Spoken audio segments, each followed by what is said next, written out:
Flacco, chillin' with the 514. Online mix, we up in this 514 online. Everyone, this is 514 Online Mix Radio, and we're with Prince AMINE in the building. He's a hip-hop artist, also an R&B artist as well, who was actually born in Morocco and also lived in Spain, and now here in Montreal. So excited to get into that journey, and we're going to get into his music and so much more. How are you today? I'm good. Thank you for having me. How about you? You good? So good. So happy we get to speak to you. And this has been a long time coming. We really couldn't wait. And we've seen each other during the COVID times, the Mural Fest as well. I seen you there. Throwback, yeah. We also seen you perform live during the COVID time as well. Classical. Oh, yeah. That was when we fell in love with the essence of your performance art, if I can say that. Thank you. I appreciate it. I was like, oh my goodness, I think we found a star in Montreal who can not only sing, not only perform, but dance. And you also have dancers. Yeah. So we're going to get into all of that. Cool. But first, I want to talk about Bomaye. Did I say it right? Yeah, you got it right. Bomaye. Bomaye. I love it so much. And I think the people on CKUT have been, hey, can you have that song back on CKUT? And it was requested. And that's when I realized, okay, people are actually listening to our show on CKUT as well. Yes! And they loved it. And then another person requested, and another person requested it, to the point that we kept having to add it to the New-ish show. And the New-ish show on CKUT is about showcasing new music. So when the people started asking for it over and over again, we were like, you know what? Montreal's definitely rocking with this artist as well. Yeah. So when did it all start for you? Performing, singing, music? Like officially doing it, like I was, seriously doing it probably like when I started college. More in high school, I started integrating into that. Well, I didn't want to, but I was forced to. Not held at gunpoint, but I was forced to. But I grew up like watching my pops perform at a young age, and I always had an appreciation for it. That's the wow! word, yeah. So you also lived in Spain for many years as well? Yeah, I was in Spain for like 7 years. 7 years? Why Spain? Because it's close to Morocco, and like they have better schools. No offense, but that's the case when I was younger. You know what I mean? So for a better education and everything, my pops and I went over there. Wow! Did you like enjoy the music that Spain had to offer as well? Did you tap into that a little bit? Well, yeah. Well, I grew up to a lot of like flamenco music, mostly in Spain. You know, that's what I'd hear around me. But the people there, they would go crazy over Motown. You know? Motown, especially like where I was, they'd go crazy over like people like Barry White, Marvin Gaye, and everything. Yeah. And that's what your dad listened to. Yeah, exactly. So it was a lot of that, you know. And in the cultural part of like Spain, it was like flamenco, Arabic music too. You know what I mean? Since we're not far off from Morocco and Algeria and all that. Yeah. But yeah, so it was like a melting pot from the beginning of like, wow. So since we're talking about Morocco, I'm sure you were happy when they were in the finals. Yeah, I was happy when we made it to I seen your videos too. Yeah, we made it very far. First African team ever to make it so far in so in the World Cup. Shout out to them. They you know what? They killed it this year. There you go. It was amazing to see. Yes. It was amazing to see how happy you were for your home team as well. Big time, yeah. Yes. Yeah. So you know what? Let's get back into Bomaye. It was actually in one of your videos. That was the chant that they said for Muhammad Ali after his fight, right? Yeah, it was before his fight. So it was before. Sorry, yes, you're right. Before the fight, but Bomaye, right? Yeah. And it meant it means to kill, right? Or kill. Kill him. Yeah, kill him. Yeah. And obviously they're using it for fighting, and you used it in terms of art. Yeah. What made you use that? Like, let's tell the viewers. So I have a Muhammad Ali tattoo here, actually. Ooh. Yeah, fun fact. A portrait of him. Big fan. Grew up watching most of his fights, his interviews, and a lot of movies that were made, like, you know, Will Smith when he did him, portrayed him and all that. Anyways, so he's such an inspiration to me. I'm like, you know what? I'm down to make something like reference to him. And so I came with, I didn't come up with the word Bomaye, but the word Bomaye came to mind because I remember that chant, right? Yes, From that fight, and anyway, like I twisted it into my own sound. So obviously I referenced like boxing, but it's very sexual, the song, if you really pay attention to it, you know. So is that I just gave it my own twist, but yeah. I think that was really, really artistic, and it's because the Bomaye means like kill him, like you said. Yeah. And also, it would, like, if you're not paying attention too much to the lyrics, especially the first few times you hear it, you just want to dance. You just want to groove. Yeah, so exactly. it's so, like, it just makes you want to realize, why did he choose that word? And what does it relate to? And he just made me, like, dig and dig and dig. And I was like, oh my God, he's a genius. Thank you. Yeah, no problem. Yeah. So it all started with I think your first album was 18. with the 18 with the Roman numerals, right? Yeah. It was XV111, right? I got it tattooed here. You got that tattoo too? Wow, that's crazy. First tattoo ever too. Is the number 18 significant to you? Well, yeah, a lot of stuff happened like at the peak of like my 18 years, you know, and it was just more than the music itself first, and then after, when I dropped my first album, it meant a lot, you know what I mean? It's something that's like historical to me, you know? Yeah. So, and yeah, I came up with the 18, but like the reason why I did like the X, I wrote it like this is because there's each letter, each number means something. Ooh, Yeah. okay, so maybe But it's personal, so. Yeah, don't worry, maybe we'll hear it in one of the songs? Maybe? I don't know. Oh, okay, We'll see. so you know what? I'm sure it's gonna come out one day. One of these probably. artists is She called always. it. So we're gonna have to follow him to find out when it is. And you know, as a street journalist, I'm gonna make sure. I'm like, that's the moment we spoke about it. yeah, you called dibs. So I can't wait for that. And one of the singles, correct me if I'm wrong, was Sahara. Yeah, Sahara. Yeah. Yeah. So what made you make a song like that? Well, Sahara, like, reference the Sahara Desert, you know, in North Africa. Well, Africa itself. I wanted to reference the culture and, you know, where I'm from. And once again, like, bring it into, like, talking about a girl and that the Sahara Desert is hot, right? So you reference a girl to, like, being hot and, like, was there somebody who made you, like, write the song, or just something actually. you were feeling? Yeah, it was just something I was feeling. I was like, oh, I'm down. At first, it was like a little freestyle melody thing that I came up with, and people really liked the French part, the "Qu'est-ce t'en penses de moi?" Yeah. And yeah, I caught on, and then I just.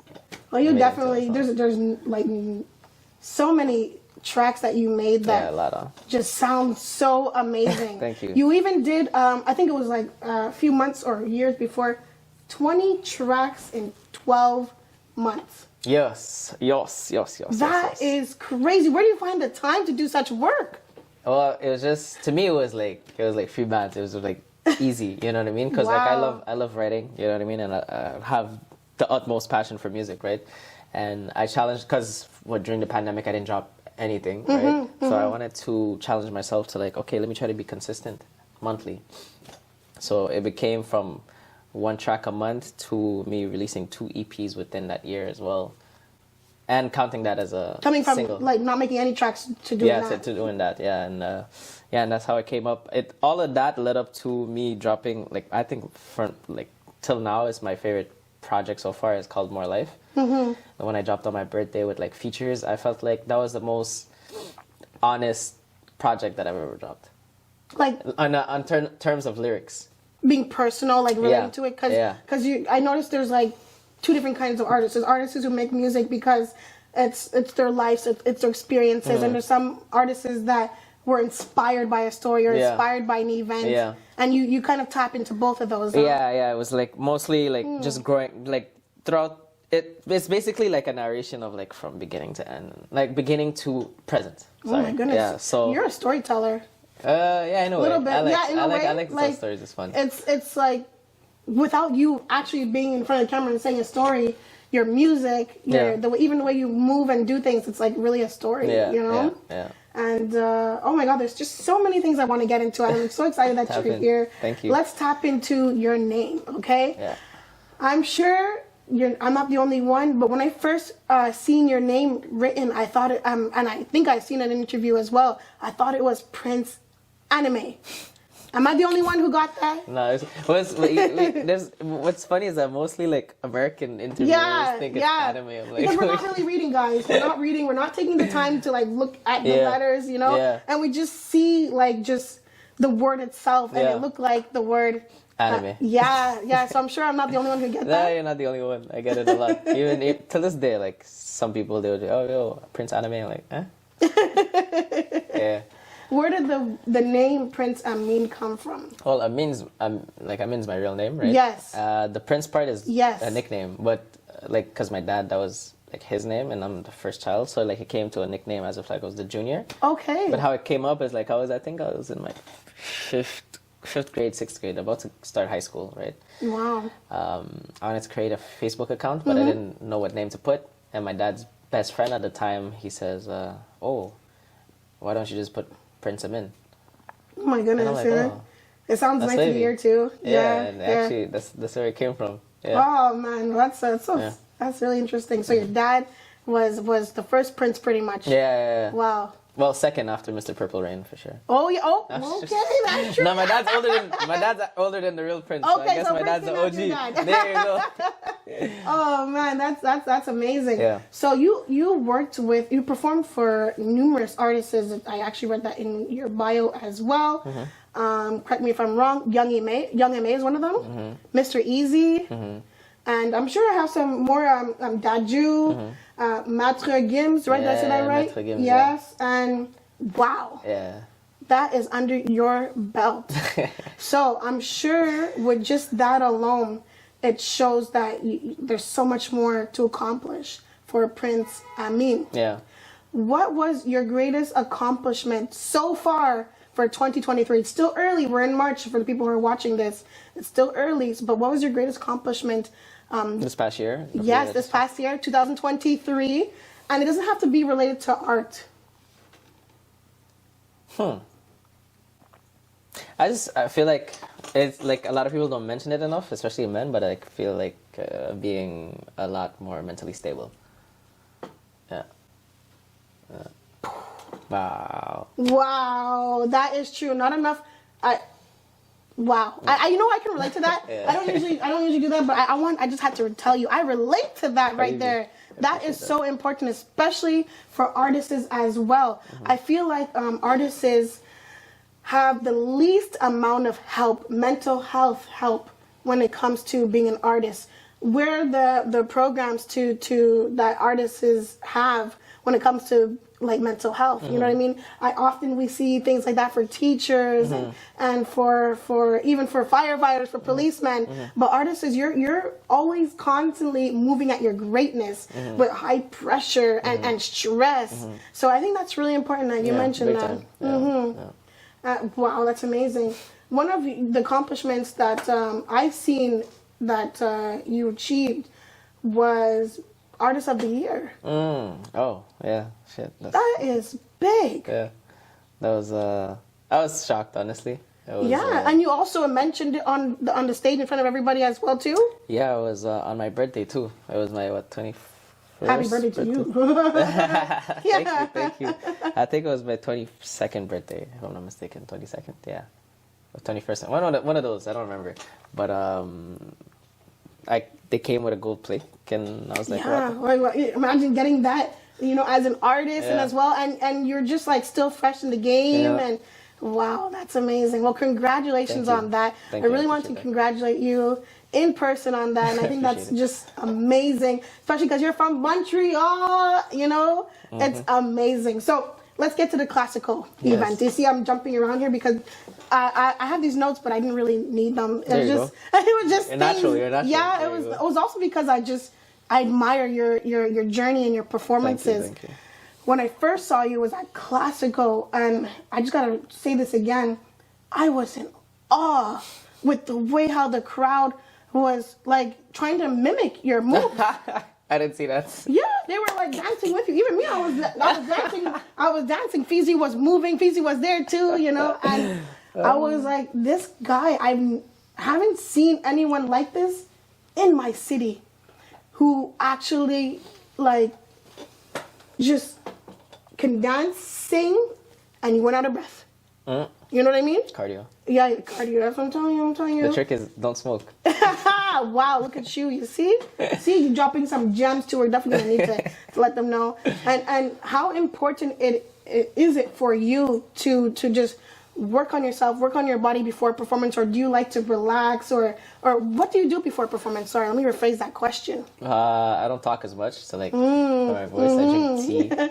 I don't eat as much either because like sometimes I get nervous before performances. Okay. So like I either eat light, like fruits, or I just don't eat at all. The night before, I try to rest as much as I can. One mistake I made, I think it was last summer or the summer before that. It was my boy's birthday, and I agreed to go to a chalet for his birthday, and the next day I had to perform. I barely had a voice. I was like dead tired.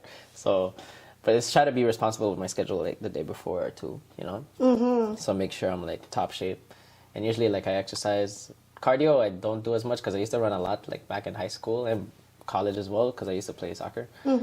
And so that was like second nature to me. But I have to start running again for sure, you know, because you could lose that. Yeah, with yeah, age, for with sure. age. But Yeah. it's mostly discipline on the health side and everything, you know.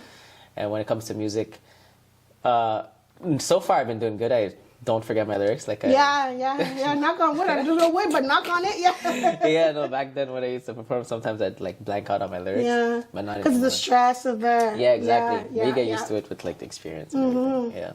Oh my goodness. So I mentioned before you're a dancer, but you also have dancers. You have official dancers as well. How did that come to be about? I grew up with like most of them from elementary all the way up to college. Okay. The two recent ones, I met them when I first started college back in 2017. But yeah, everything was mostly a close relationship, like a friendship prior to being like something professional and business, right? So that's why like our chemistry is like on lock, like that. So. That's amazing. Well, we see them dancing with you in the music videos, in the videos. Yeah. Shout out to you for just giving us enjoyable content. Thank you. That is needed. Don't just throw out content. Have enjoyable content. You know what I mean? Entertainment. Yeah, entertainment. Yeah. And also, I get to rewatch it and enjoy it. Because now I notice, like, now what we watch more is YouTube, right? Yeah. We're on YouTube more than we're on the what's it called? The cable networks. And look at this. I'm like, this is something we need to see more of. Art. Yeah. Art. All right. Prince Amine, you know, we got into so much. We got into your journey. I would like to know, what's one of the hardest things that you had to face, or what's the hardest thing about being an artist? When I first started, I feel like it would be like judgment. Like, oh, people are saying this. Is that why the Doubted Child came about? Yeah, in a way, you know. But it's a lot of pressure, and at the end of I don't know whose interview I was watching. I think it was Drake when he was in the thing with Lil Yachty. The Moody Talk. He had mentioned something similar in like how but he only realized that like when he was about to hit like his 30s that you can't have love and you can't get love from everybody at the end of the day, no matter how good or what you achieve and everything, you know what I mean? You're going to have to accept the fact that there are people who don't like your stuff. And that's because that's just not their cup of tea, or they're just haters at the end of the day, but you know what I mean? It is what it is. But there's a lot of people that take it to heart. Wow, why does this person doesn't like me? No. I guess your head, you know what I mean? Yeah. Why isn't this person sharing this, sharing that? But when you're at a certain level, and what you're doing, you're producing music for yourself and for the people who do like what you're doing. You know what I mean? So I feel like that challenge had to come over. But when I was young, it's because like, you know, in high school, it's like, oh, you hear rumors here. It makes you feel some type of way when you're younger, you know. But now, like, I don't really give one, you know. But yeah, that's one of the challenges. Wow. So I just mentioned it. The Doubted Child, right? That's one of your singles as well. You also had it have it on your shirt in one of the videos you're dancing with. Why the Doubted Child? Why that? Because before you answer that, I see a talented artist who just looks like they have it going on. So why that?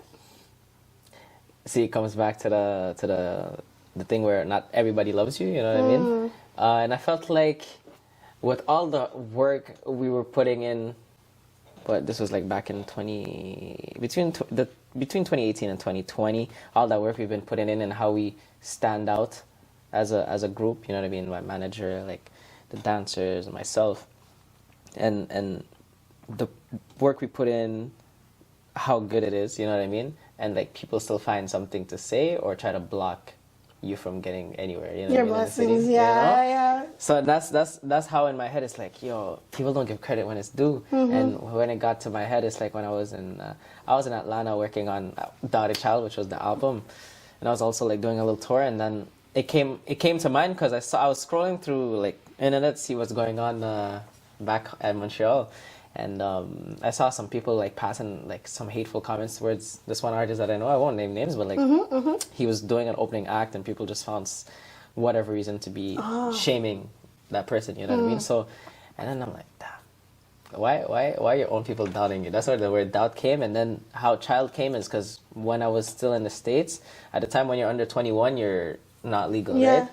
And they would always call me a kid, even if I was 18, 19. Well, yeah, you're still a kid at 18, 19. Now I get it, you know what I mean? But that's how the child came. So I was like, no, I'm not going to say doubted kid. That's like, nah, it doesn't sound nice that the child came after that. And I was like, okay, doubted child. I even got it tatted here, too. Yeah, oh my goodness. So tats, you got the tats up, too?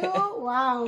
Yeah. So when it comes to 2023, what should we be looking forward to? More, of course, we know more music because you're all about the music. Yeah. But please, tell us. Yeah, so right now, for the first time ever, I'll be working on a full Afro album.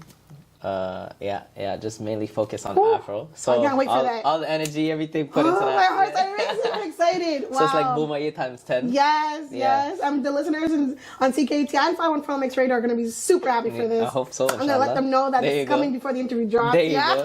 There you go. And what's dope about it is that I got to work on everything from scratch, even the beats as well. Yeah, with a good friend of mine who's a producer / artist, Frank MC. So shout out to him. We were working sleepless nights for months. Wow. Yeah, we got to that point where the thing is almost ready. It's almost ready. We're just missing a few tweaking. And hopefully some shows, more content for sure. I've been slacking on that. I'm not going to lie. You know, I got to own up to it. I'm a grown man now. And yeah, that's so far. You're human too. Don't forget, you're also human behind the artistry. You're also human. Sometimes people just need time for themselves. Yeah. Well, definitely looking forward to seeing what you have in stores for this year. I can't wait to hit up one of your performances as well. Oh yes, see for you sure, live. For sure. So excited just to see what your journey will become. You're already going through so much success. More blessings, more life to you. I got that tatted here too. Yeah. We have Prince AMINE on 514 Online Mix Radio. This was one of my favorite interviews. I have to say that right away. Thank you. I didn't need this at all. And thank you for just being Thank you for having me. you. Thank you. Everywhere we go, we get